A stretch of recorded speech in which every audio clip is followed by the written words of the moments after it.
பாபா ராம்தேவுக்கு எதிராக SC/ST வன்கொடுமை தடுப்புச் சட்டத்தின் கீழ் வழக்கு பதிவு செய்யப்பட்டுள்ளதால் அவர் கைதாகும் நிலை ஏற்பட்டுள்ளது.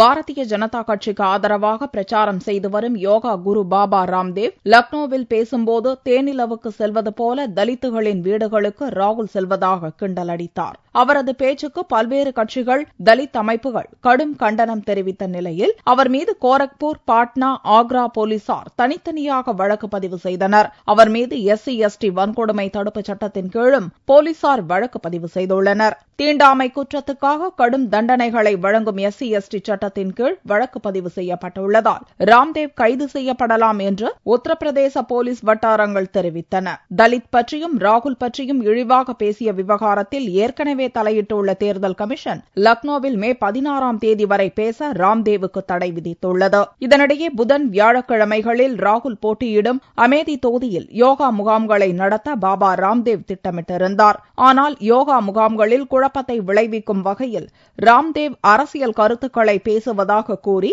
யோகா முகாம்களுக்கு தேர்தல் கமிஷன் தடை விதித்துள்ளது. ஹிமாச்சல் பிரதேச மாநிலத்தில் பிரச்சாரம் செய்யவும் ராம்தேவுக்கு தேர்தல் கமிஷன் தடை விதித்துள்ளது.